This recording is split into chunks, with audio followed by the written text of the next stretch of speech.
welcome you to, on behalf of the Bluhm Legal Clinic, here to Lincoln Hall for a very special screening of an internationally acclaimed documentary, Shadows of Liberty.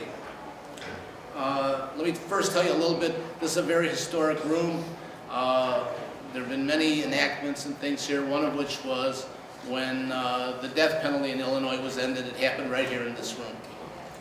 Tonight's screening kicks off a coast-to-coast screening tour, the first leg of which will bring the film to 10 states for 15 screenings in 15 days.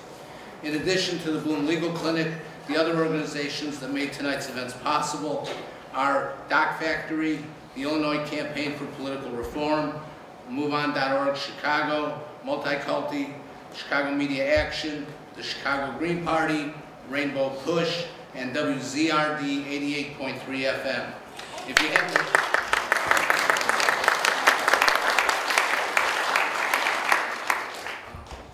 If you haven't had a chance yet, after the film, you're more than welcome to visit the various informational booths that these organizations have set up to get some information, and also there will be DVDs of the documentary available for sale.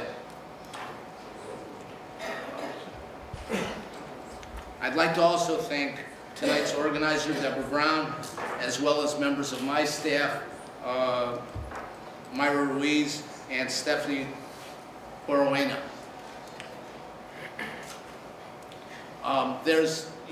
Tonight there's been a lot of talk about how on the internet there's now ability to get all kinds of information, and we're no longer bound by global media and the big conglomerates. I think you're going to find that that's not exactly true, that global media and large conglomerates still control access to give you the information about all these new forms of media. After the film, we're going to have a very interesting panel discussion with plenty of time for your questions. And we're also very fortunate tonight that we have the filmmaker, Jean-Philippe Tremblay, with us this evening. It's now my pleasure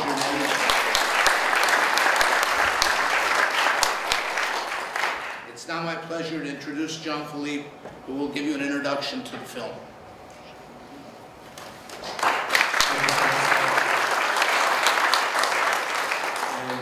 Thank you all for being here. It's really an honor for me to be here representing everyone who made this film along with me. This is a great city. This is a great learning institution.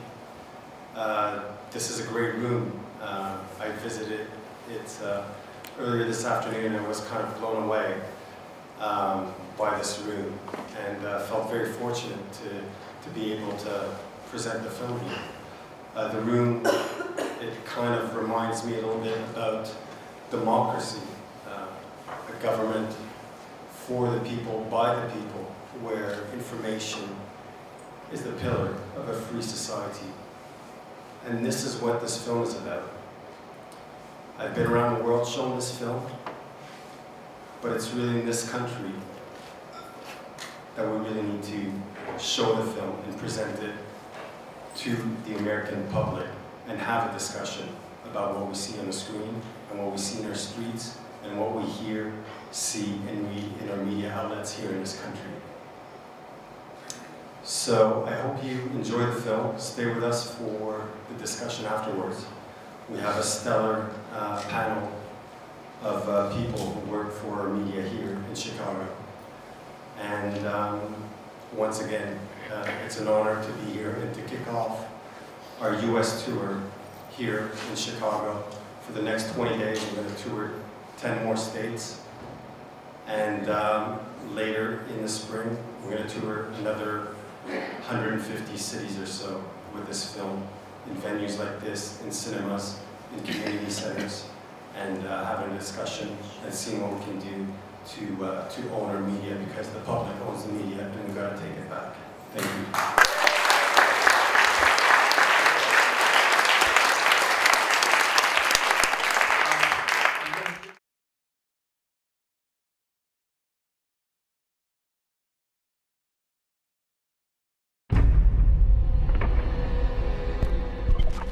All we ever get is a veil of distortion and lies and misrepresentations that obscure reality. We have an update on that. Good evening. We have a lot of news to tell you about. 763 near the 15. Giant media corporations decide what is news and what is not news. Is to control people's ideas, is to control their imagination. The news we rely on is in the hands of commercial enterprises. If it didn't appear in the New York Times, Fox News, CNN, it never happened. There are certain events in journalism that you may not cover. There were incidences of physical abuse. CBS decided this is not a story we're going to fight for. All of a sudden, the plane exploded, and one guy goes, "Oh, you think it's a missile?" It was a complete act of deceit. Well, we basically supported the Bush policy. When that many people die, you owe it to them to find out what really happened. Spying, Censorship, Militarism, secrets, corruption, power, lies, Profit. This is the mother of all scandals. Corporations are making profit off the killing. You cannot go against the White House and survive. There has never been a conspiracy.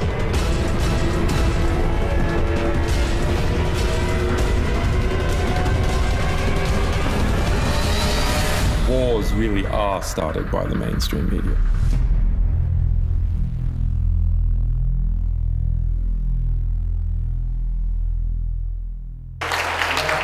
What I'd like to do now is introduce the moderator for our panel discussion and ask our panelists to please come down here.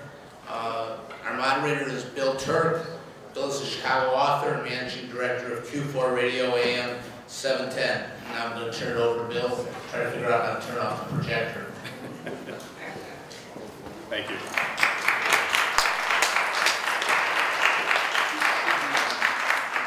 And I just want to say thank you, everybody, for coming tonight. The one thing I want to do, it's a long movie here.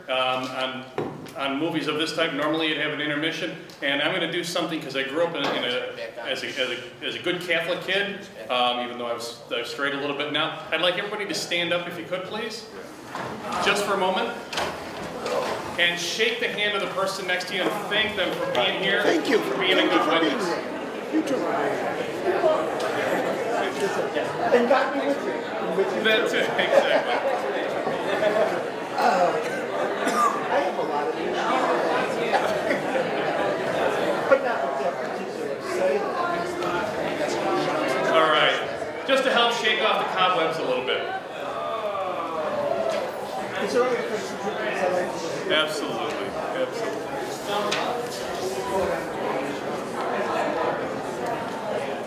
And folks, if I could make one observation from the film, which I thought was really powerful, and I've seen this film a couple times now, but the line that we've gone from Thomas Paine to Rupert Murdoch, I thought was very powerful. I just wanted to make that quick observation. My name is W.C. Turk. I'm a Chicago author and the managing director of AM 1710, Q4 Radio in Chicago, an independent, progressive, and community radio station. We've got a handful of questions here for our panel, which is seated behind me here. But your questions are important as well. We'll keep this portion of the program to an hour. I'll ask everyone to keep your questions, and we will be taking questions from the audience as well, to keep your questions and remarks as brief and as concise as possible so that we can get as many voices as possible. Exactly the opposite, actually, of what the corporate media does. Yes? Is the person from Rainbow Push here? I'm going to. Is Jeanette Wilson from Rainbow Push? Did she make it tonight? No, she didn't. She did. Okay. Well, we're sorry for that. We're going to miss her voice, definitely. And ladies and gentlemen, another round of applause for J.P. Tremblay and Chad.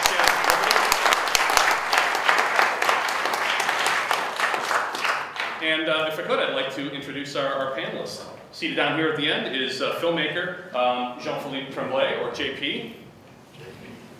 Seated next to JP is our own lovely, and I'm so glad you're here, Nancy Wade from the Green Party. The 5th Congressional District candidate. Absolutely. Next to Nancy is Mike Callis from Multikulti. Next to Mike is Mitchell Stepanchik from Chicago Media Action. And lastly, yes. Well, Chicago Media Action and the Ministry of Truth. Radio program. You were holding that back on me, thank you. And seated next to him is Dale Lehman from the news director from WZRD 88.3 FM in Chicago.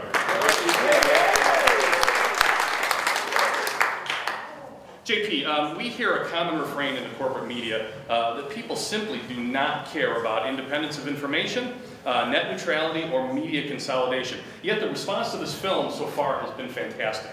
I believe this film will grow, as evidenced by this room here, and grow organically. What surprised you most about the response to the film so far? Well, I guess, you know, I mean, there's a couple responses to the film. I mean, there's one from the people. When people see the film, it's actually a very dynamic response. People are amazed on the one hand that we were able to make this film and to present it basically with no bullshit. You know, a lot of people have presented this kind of information. And in a way, like me, have had problems to distribute it because obviously most of the outlets for films and television and all that kind of stuff is owned by the Big Five or their friends. I mean, that's been the response from the people, you know. But I guess also the response from distribution or the Big Five is basically what you would expect. You know, I mean, you know, the film here is divided into several chapters, and basically what we say is that, you know, when there's that kind of power and that kind of control over news and information, there's several angles that they can deal with information. They can either on the one hand silence it, and that's happened to us, or they can manipulate it, present it in a certain way, and that's happened to us, you know, in favor of the corporations. So basically, we've had a really good response from the people and a poor response from the media conglomerates.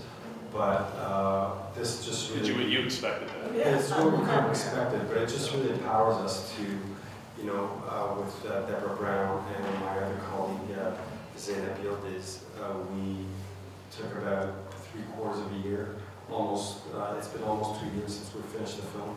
So we took almost 3/4 of a year to really produce this US cross-country media tour. So it just empowers us to do even more, and to invite even more and more people to come and see it, and really show it in the country where it was meant to be seen.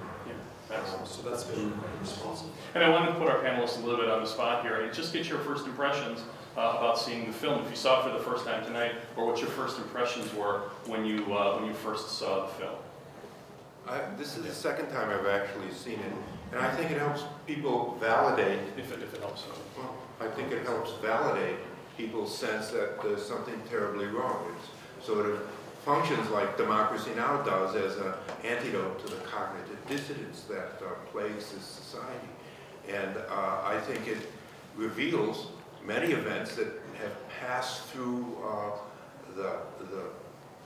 the edge of people's consciousness and never really had a chance to take root and develop into a demand for accountability that's so lacking. We're, as ordinary people, left to be accountable. We're told we must be accountable, yet the hierarchy, the ruling class, the politicians, and the owning class are hardly accountable at all. I have to admit this was the first time I saw the film, and I have to say an outstanding job. And also, as far as any documentary goes regarding the media, and I've seen a lot of them, this might be the best of them all. So, well done on that score. In spite of all of the praise that this film is due, there are a couple of things that I think the film did leave out, and actually should be mentioned, and I'll take a moment to mention a couple of them. One point actually pertains to, I'm glad the film mentioned this, the run-up to the 2003 Media Ownership Rule 5. They had mentioned Michael Powell, son of Colin Powell, as FCC chair. There was some pretty serious resistance in the run-up to that, including some that was organized in this very room. On April 2nd, 2003, the Midwest Forum on Media Ownership was one of maybe about a dozen or so informal hearings that were held regarding media ownership. And it was held in Lincoln Hall at Northwestern Law School, this very room, April 2nd, 2003. The date, it so happens, is seared in my brain because by an extraordinary coincidence, my uncle died that day of a heart attack. He was just 49 years old. But yeah, it was critical. Not only were there a lot of people here, including some folks from the media themselves, and actually FCC Commissioner Michael Cox, who came here and spoke from this very platform.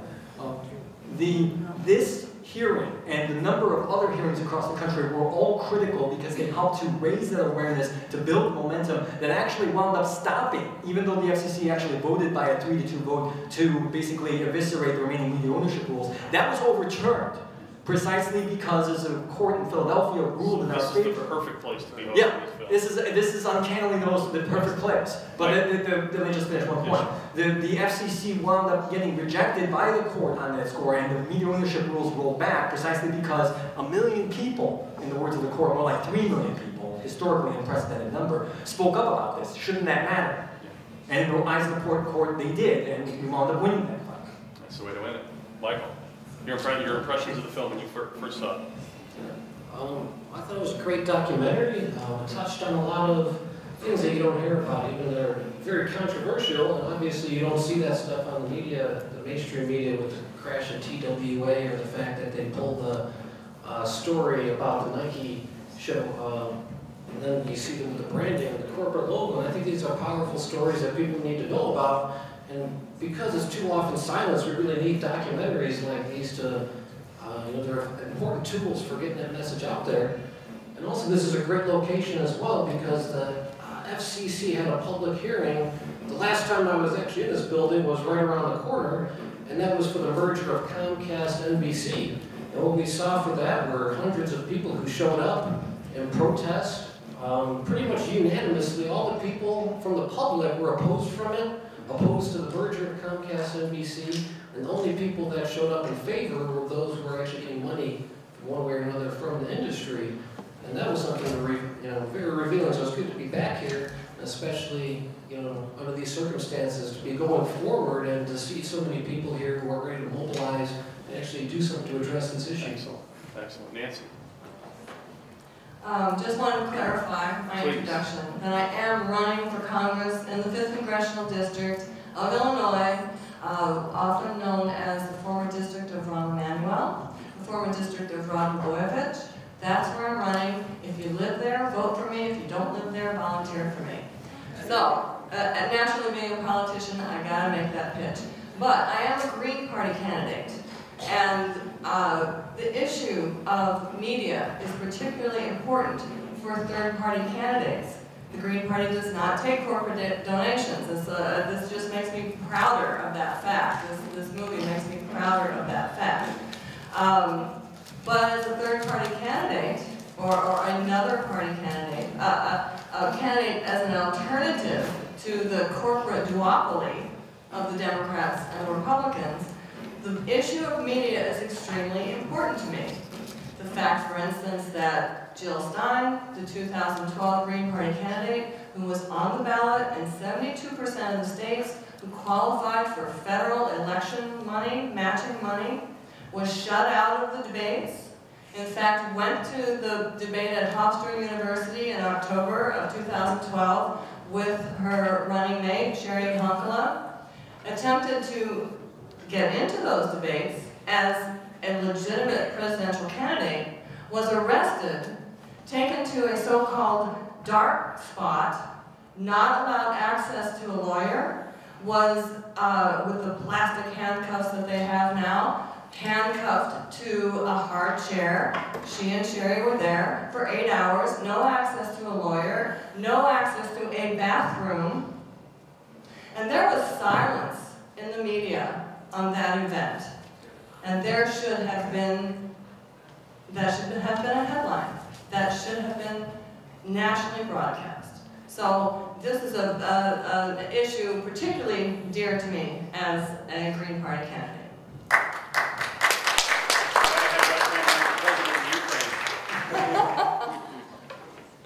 I'm going to grab that back. Good thing I got a big mouth because I really don't need the microphone all that much.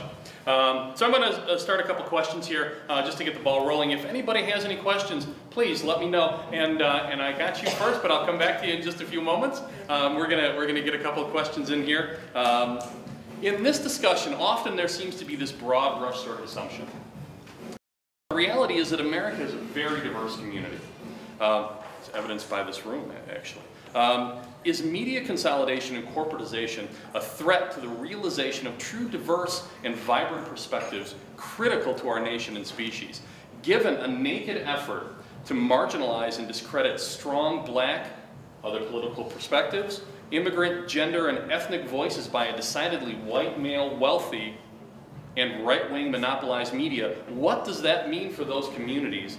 And is it simply another means of segregation or ghettoization of minorities and minority voices? We'll start down here with JP. Thank you for that question. Yeah, I think the mainstream media and the power that they hold definitely serves a purpose of self-interest, and certainly it's a perspective of white, male, rich, establishment, very conservative kind of establishment, and they hold that power, and that's exactly why they're there, and try to gain even more power. And that's what's really dangerous, is that they're getting even more and more powerful and more conservative. Then on the other side, I mean, you mentioned the other groups. We can call them minority groups if you want. Here, Amy Goodman in the film says the silenced majority. Yes. So we can actually, change the perspective of that. I think she's right when she says most of us are against war. I mean, that's such a simple kind of notion to think about and to actually understand. And I think when we talk about these so-called minority groups together, is actually a majority, but a silenced majority. So it's about having more meetings like this, more opportunities to voice our opinions, voice our views, and get a hold of what's called the mainstream media, and actually break it up so that we have more of a diversity. Absolutely. And I think that's where I stand kind of on your question. Absolutely. I'd love to hear what Nancy has to say. Well, that is one of the great tragedies of the corporatization of media, is the homogenization of media. Now, I didn't actually give my reaction when I first saw this movie, which I have also seen twice. It was depressing. I bet a lot of people feel that way. It was depressing.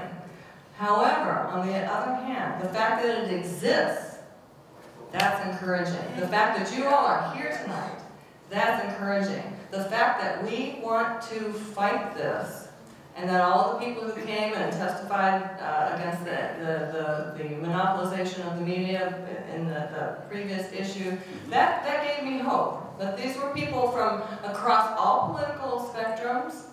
That gave me hope. So and us here tonight gives me hope. Michael. Yeah, I would agree with Sean that it's really the silenced majority, because there's 5 corporations that own about 95% of all the radio, TV, newspapers, magazines, publishing companies, PR, music. List goes on. So there's so many people that are really left out, and I see this time and time again as a filmmaker and independent journalist when I go out to different protests or rallies and community meetings that really should be covered and that should be headlining in the mainstream media. The media is just totally absent there. So there's so many people who are being left out of the spotlight, and usually it's the people who are making important, controversial issues more prevalent, and for some reason the media chooses to ignore that because that doesn't fit into their model of infotainment and the sensational journalism that's going on right now. So it's really about, like, the independent journalists coming together have to be responsible for going out there and covering these events, being on the scene, because if there's not people with the cameras and pictures and tweeting and live streaming, you know, these messages just don't get out to the public. And that's so important because, you know, it shapes the way we think as a society. It really dominates the conversation. And no matter what your issue is, if you're fighting, you know, for peace and to end the war, if you're trying to raise awareness of homelessness or poverty or the prison industrial complex, whatever your issue is, if you don't have a vibrant media there to actually get that message out to the public, then you're going to be at a disadvantage. You can't get the support you need to actually make those changes take place. And you know, that's what I see all the time is, you know, the media has just always been absent when they're needed the most, to be there and to provide that voice for people. Absolutely. Mitchell. As media tends to concentrate, the opportunity for voices to be heard diminishes. I'll mention one specific example. It turns out that within the United States, we now have a grand total of 0 black-owned, high-power television stations. 8 years ago, that number had been 18. It is now down to 0. The last 5 were all owned by Roberts Communications, which wound up selling their remaining 5 TV stations to Ion Broadcast Networks, ION, for about $8 million.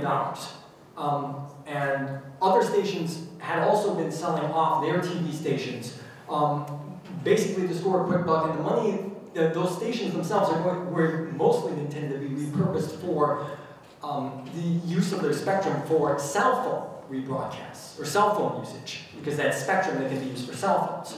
So, yeah, we're seeing those are venues for which those communities and those outlets are now gone. And it essentially cuts off those communities.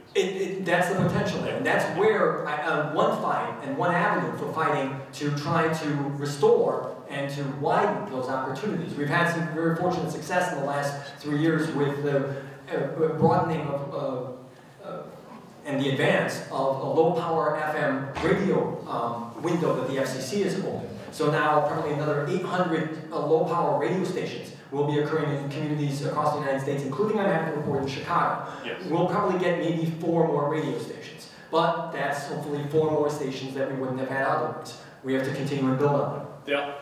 The question is, do we need more diversity of voices in the commercial message, or do we need community-based conversation that addresses the needs of people directly? I bet most of the people in this room had some sense of what's askew in our society, which is why they're here. They know there's something wrong and that the deck is being stacked against them. I think they want to know what they can do about it, whether regulation is going to save the day. It may have a hand to play, but the time is short, and whether regulation is going to suddenly fall into the hands of activist groups that are going to challenge corporations, or it's going to give to those who have money, regardless of what race or background they come from, an opportunity to play the corporate role, to have a seat at the corporate table.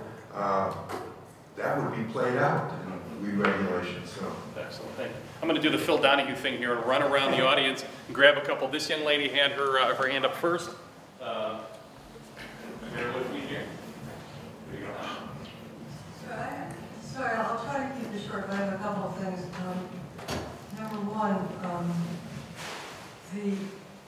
thank God for the internet, because there's like 2 parallel kinds of news and information. One is the internet where you can listen to see RSN or Alternet and learn something about what's really going on, news and analysis.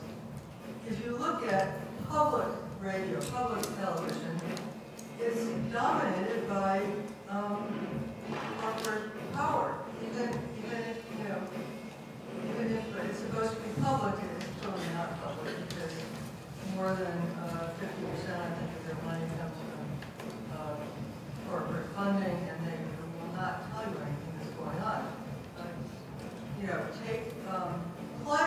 change, which is like the greatest catastrophe we're facing. How much do you hear about it in public television and public broadcasting? Almost, you know, they totally marginalize it. They're getting a little bit better, but not enough. And I mean, today, for example, I was pulling my hair out because on Alternet, I was reading about what was really going on in Ukraine, fascist takeover of the government, Germany trying to, you know, marginalize Russia, et cetera, What are you reading in the New York Times? Democracy, you know, is prevailing in Ukraine. How much longer are we going to put up with this? 15 years ago, I went to a conference on the media in New York, and nothing's changed. I mean, what are we going to do about it? Did anybody want to respond to that? Go ahead, Dale.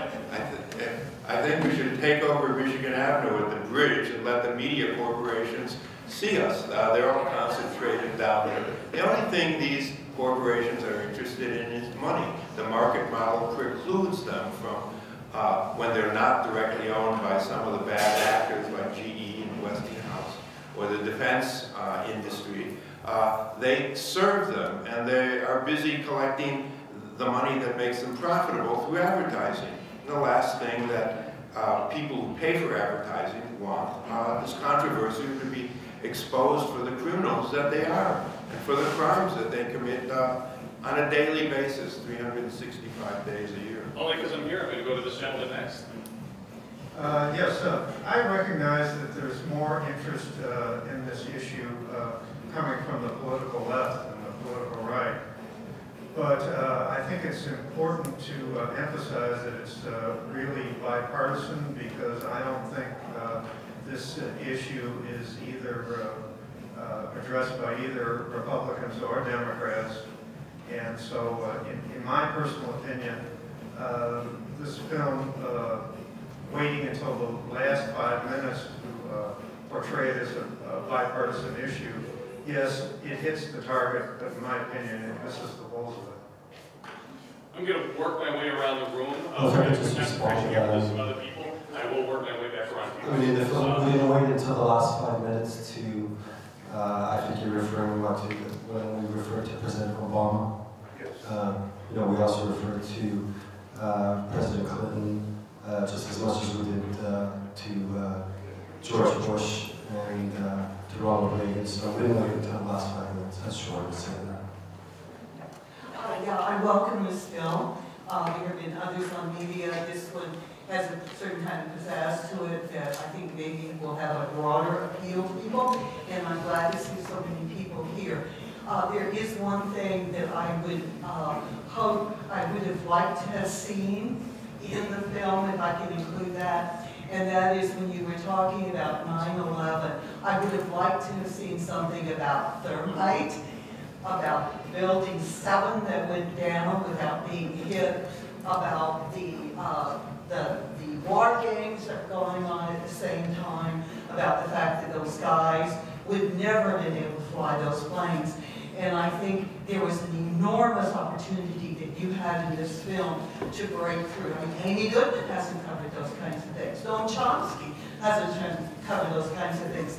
And that's where we are now. We are at this point in our history because the people who could have covered that, who could have challenged it at that moment did not. And we can't reverse what's happened in the last 14 years, but that's got to come out. I think one of the points is that there's no shortage of material for this film, so you had to edit it at some point. Yeah, well, I mean, one of the really tough things about making this film is that I'm telling the history of the United States, you know, of democracy. 6 individual stories of journalists all at the same time, so I had to make some tough choices, basically. Over the last year, I read a book, and the phrase was win-win or lose-lose, and we were talking about a species, the human species, climate. And I just began to feel this in my heart. You know, as much as we hate the Koch brothers and all those corrupt corporations, aren't there any good ones out there? And I'm addressing everyone here. If everyone here could now say the words, Helen Zell. Helen Zell? Helen Zell? Helen Zell. Helen Zell is a wife of a billionaire in Chicago, and she's a wonderful person. She's a patron at the Museum of Contemporary Art. Helen Zell, I always thought you were, I worked at the museum, I always thought you were a nice person, a good person. Can't you respond to this film, Helen Zell? Can you hear me, Helen Zell? Can't you respond to the goodwill of this film? Don't we need, Helen Zell, a free media? Thank you, brother. Does anybody want to respond to that? Is this the same, is this a relative of Sam Zell's? It is Sam Zell's wife. Okay, folks, yeah. Do folks here know who Sam Zell is? Living in Chicago? Yes, no, kind of? Okay.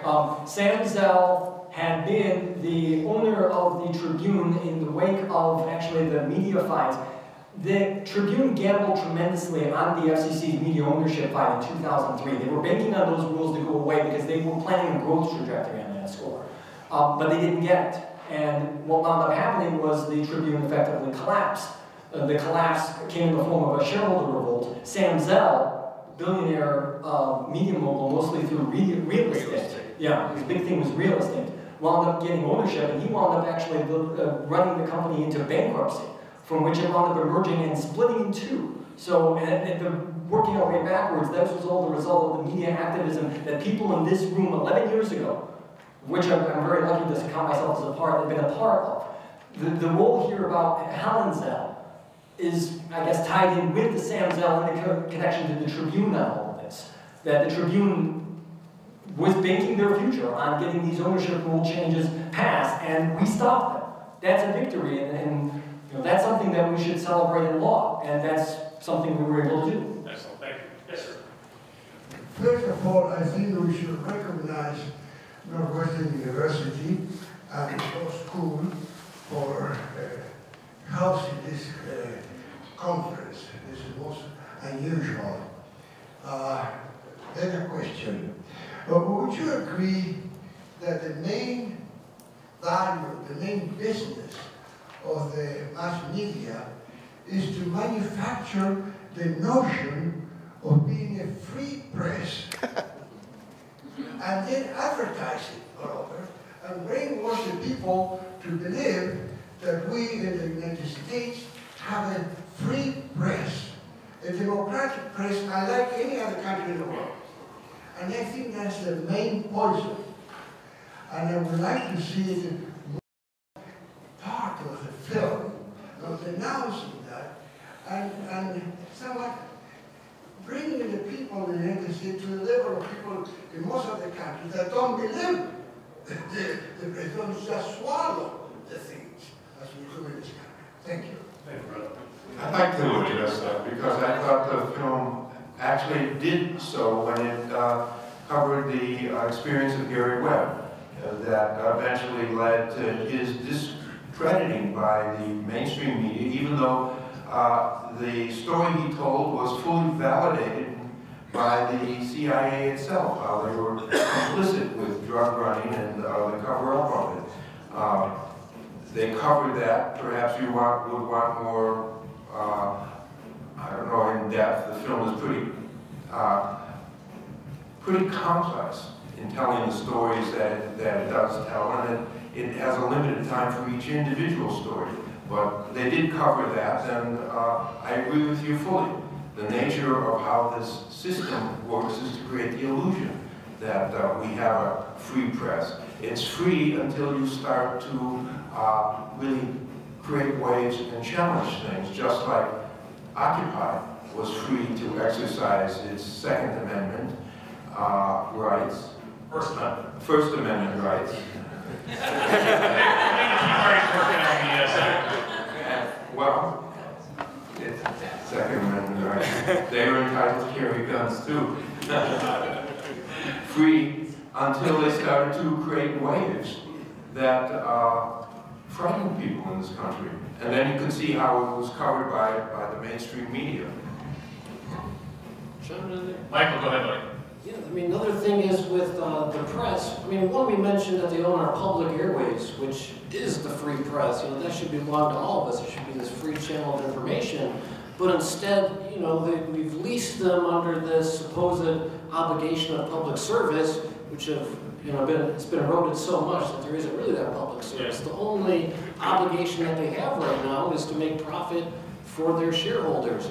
And that has a real conflict of interest, especially when you have these advertisers that are making these contracts where if you want to get this money and have our product on your show, you can't have any negative publicity towards that company. So there's that serious conflict of interest where you can't get out those stories, and money is a major factor in that. For Nancy, I think if you're going to get anywhere with the Green Party, maybe you should have Pennzoil outfits. Well, yeah, as I mentioned, we don't take corporate donations, so I won't be wearing a Pennzoil jacket anytime soon, or a Nike one, or anything like that. The question with the Green Party is also always, well, if you're not going to take the corporate donations, what are you going to do?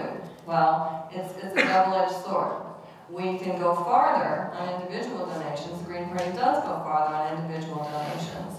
But we have to have a lot of those. So getting the word out, it becomes very challenging. But one of the things that I wanted to bring out was I was part of the March on NATO, as thousands of other people were, maybe some of the people in this room.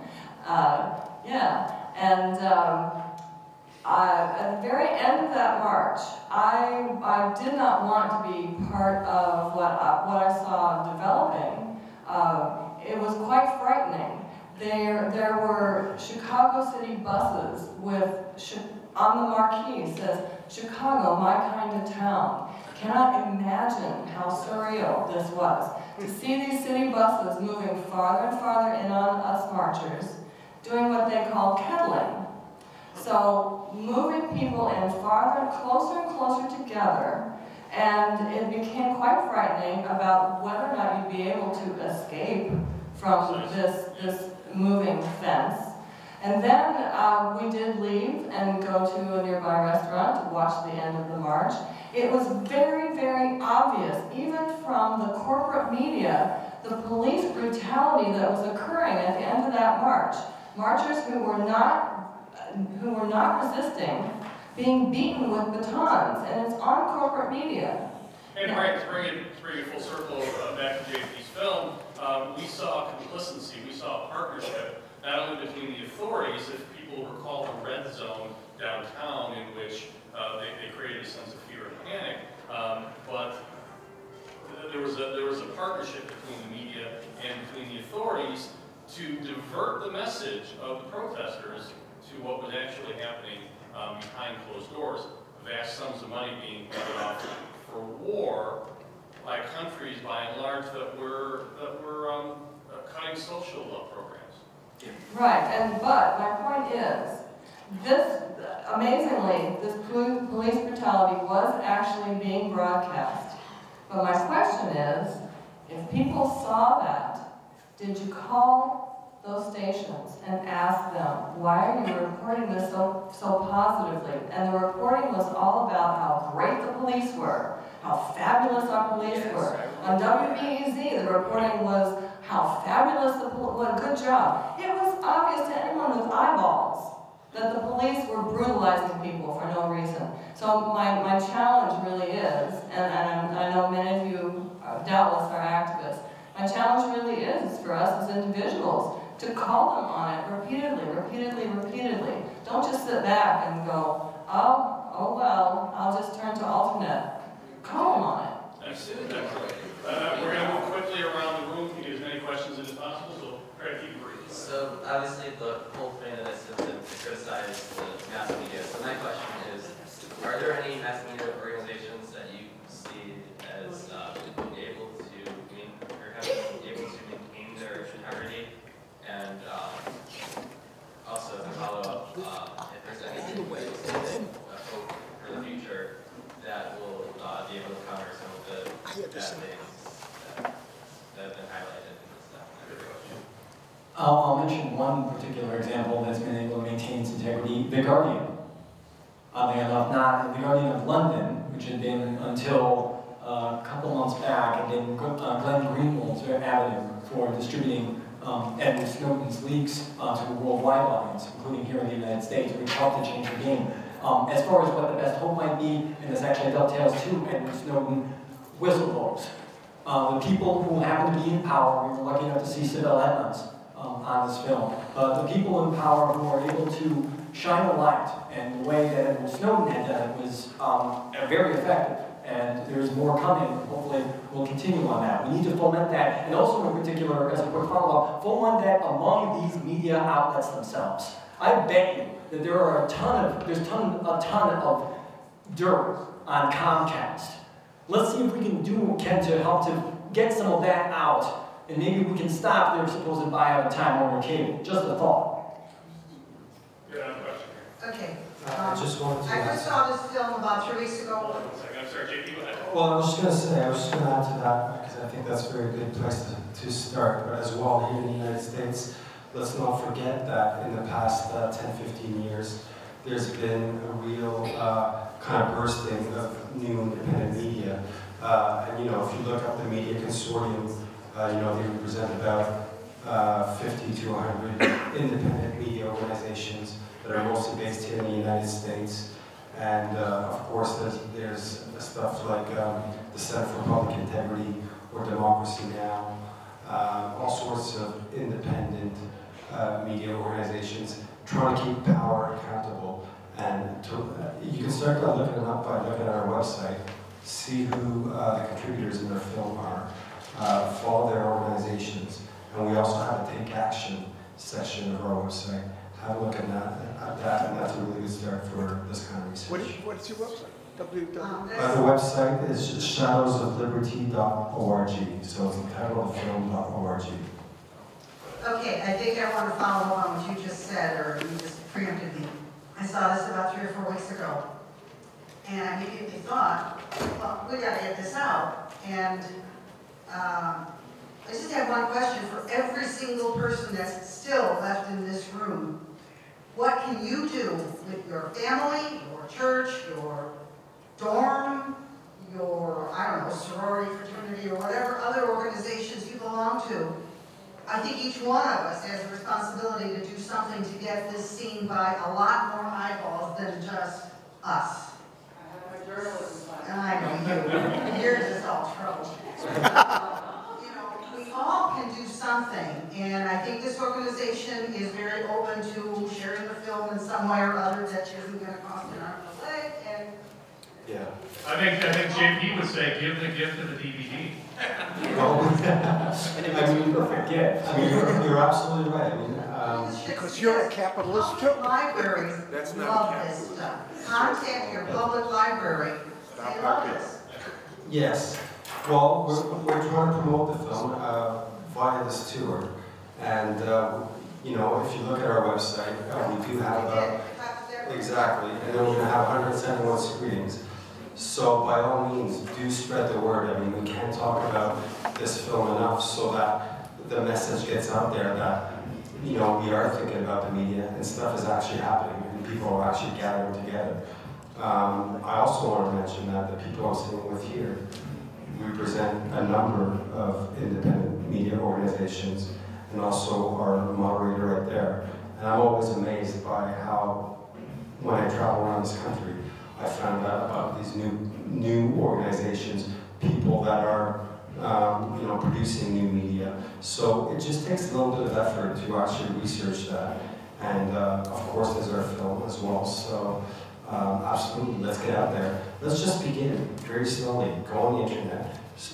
Go, you know, start talking to your friends on Facebook, on Twitter, things like that. Let them know about this, and let's repeat ourselves. That's the thing.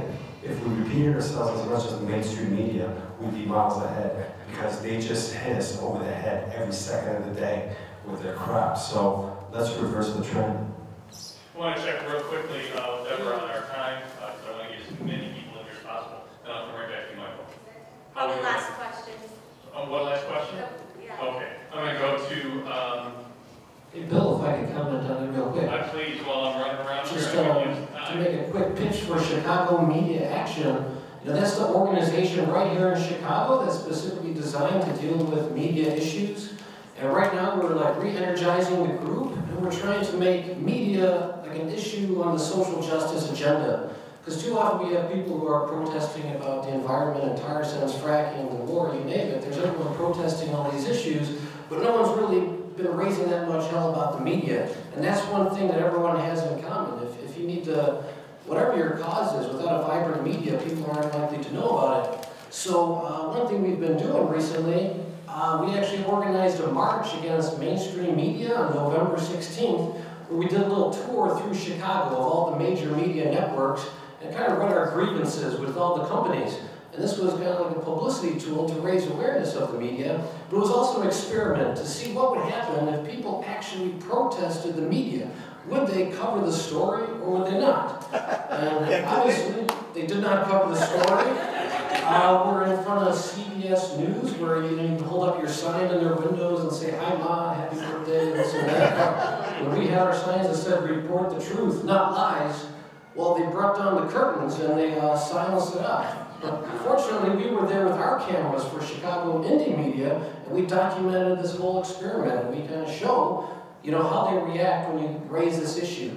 But that's something that we're trying to do. We're really trying to mobilize people right here in Chicago to join this campaign, to take it to the streets and make it an issue, to put pressure on them. And we've created we have the website, chicagomediaaction.org. We got some pamphlets out front. There's a Facebook page. And it's also a great network to keep in touch with other local media activists, because we have to grow in numbers. We need more and more people to get involved. So we post a lot of stuff on the site that you can share with your friends and family, and hopefully we can take this stuff and make it go viral and really make media an issue that a lot of people are concerned about. Good man. I'm going to impose upon Deborah's charity here and try to get in two very quick last questions. Just a really quick question. I don't know if it was already answered with the response of the Guardian of London, but I live in Chicago. I'm guilty of reading the Tribune and the New York Times newspaper. What other source can I turn to for the truth? Is it the Guardian of London? Do they cover, domestic issues? Or I guess I'm a little ignorant about that. I think that you won't find it in the truth in any single source, and you won't find it in the corporate media, because that's not their purpose, especially if it is contrary to their profit and their domination. I don't read that, but I tell you, I do find lots of articles aggregated at a website called Common Dreams, and lots of analysis at a website called Counterpunch, as well as Truth Dig, where Chris Hedges, who used to write for the New York Times until he was offered an exit because his reporting was too accurate. So I'll plug a couple of websites. The Chicago Independent Media Center has been mentioned, chicago.indiemedia.org, INDYMEDIA. So chicago.indiemedia.org. There are a website called Gaber's Block that folks may be familiar with. That covers a lot of local issues. They also have done a reasonably good job about covering a lot of social justice issues as of late. So they're sometimes worth a read as well. Gaber's Block. Chicago.indiemedia, spelled INDYMEDIA.org. The Chicago Independent Media Center. It's an open news platform. What? In these times. In These Times. Yes. It's also, that's a national publication but based in Chicago. InTheseTimes.com. Thanks for the random. Hello there. My name is Nathan Bell, and as a guy who does read the media in the morning and presents to people via a radio station, in terms of, you can get, it seems like a lot of news sometimes worldly or globally, and sometimes locally here, and you have a lot of these, you talk to these upstart radio stations and upstart media outlets out there. Is there currently a coalition or some kind of an organization to bind those all together to become an actual force against these major five? Because it seems like enough small little things coming up can become one big thing. Does that currently exist, and how can we best utilize that to really make it a force? The closest example I can think of to what you're describing might be Democracy Now! DemocracyNow.org. Not only does it air on WZRD and also on WCPT locally and on CAN TV, cable channel 19 every morning at 7 a.m. live. And on the internet too at democracynow.org. That they've grown to about 1,200 stations from an original broadcast footprint of maybe like 7 stations to about 1,200. They're now an international broadcast footprint and across the United States. That might be the closest thing to what you're describing about. And they're also both formal and informal coalitions with lots of groups around the country and around the world. Maybe there isn't something that has been, exactly formalized, but networks are out there. They're connecting with each other and hopefully doing what they can to grow. One more pitch is for Chicago independent media, and what we're trying to do in Chicago is to create that collective of independent journalists, filmmakers, photographers, because when I go out to these events and mainstream media is totally absent, there might be a dozen people there taking pictures and with their video cameras, and I think that's the overall message, that we can't count on them to offer that product. We need to create it ourselves. We need to become the media. And that's one organization in Chicago that's trying to create that network of people working together so we can get the real information out to the public. Excellent. Nancy, wait, I want to get your voice in here one more time. Well, as we already found, I'm not a media person. I'm a person who's more dependent That's on why I love you. But of course, my angle is political. Don't support the parties who support the corporations. Don't support the corporate parties. Support the Green Party. JP, last thought. Well, again, it's just an honor to be here. That was really our goal when we made the film, would be to get people to rally around the film where we would show it and to promote the local independent media that's in the region. And that's exactly what's happened tonight. And I couldn't be prouder of that.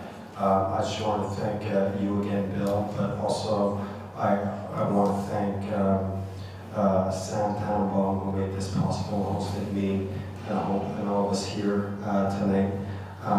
It's just been a wonderful evening and a great kickoff for our USA Media Tour. We're going to go for another 171 screenings independently, so here we go. Thank you. And we can't forget the Shadows of Liberty band playing just outside the door here. So, folks, films like Shadows of Liberty are rare and critical. The filmmaker and his team are working hard to make sure audiences across the United States have the same opportunity to attend screenings and engage in conversations about the state of our media, as well as the threat to our democracy and what we can do to make it better.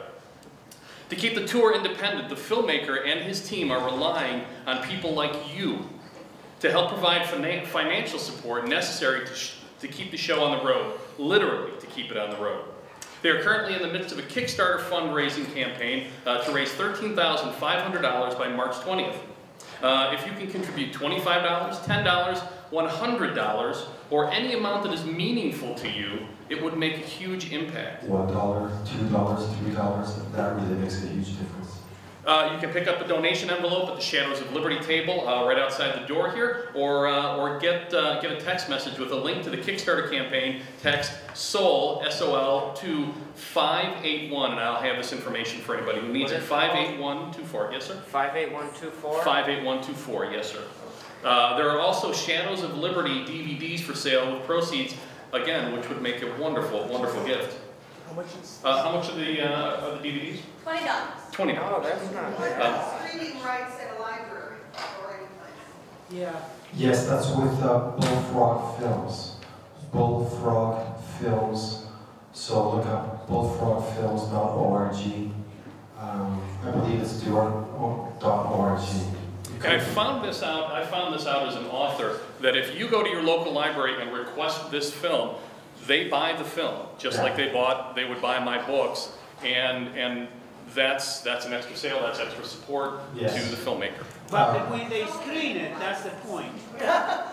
Will they screen it? Yeah. I think that was the question was whether you could legally screen the film, the film which you can buy here tonight in DVD at a library, and the answer is no, because these are for home use. You could show it to your friends at home or people you invite in from the neighborhood. but it's a different licensing, and the filmmaker is licensed to Bullfrog Films for distribution, and they have a much higher licensing fee for institutions. Just like, you know, everybody needs to make a living. So. All right, and as we wrap up here, guys, so we can get everybody home safely tonight before we're hit by the polar vortex.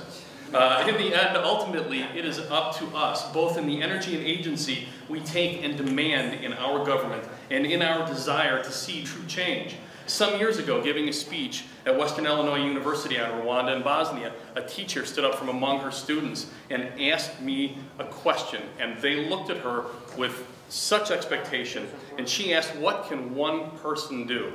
I was momentarily taken aback, and then answered, Jesus, Gandhi, Mother Teresa, Nelson Mandela were all one person.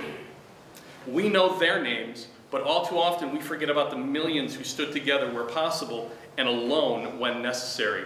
And that is the question fundamental to each of us.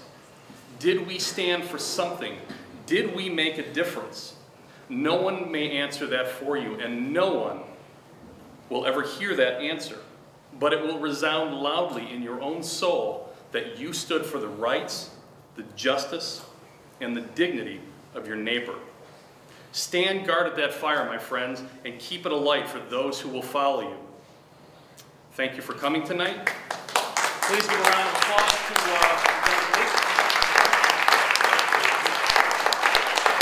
guard at that fire and making it good. And a round of applause for all of our amazing panelists. Thanks to all of you. We'll see you again soon.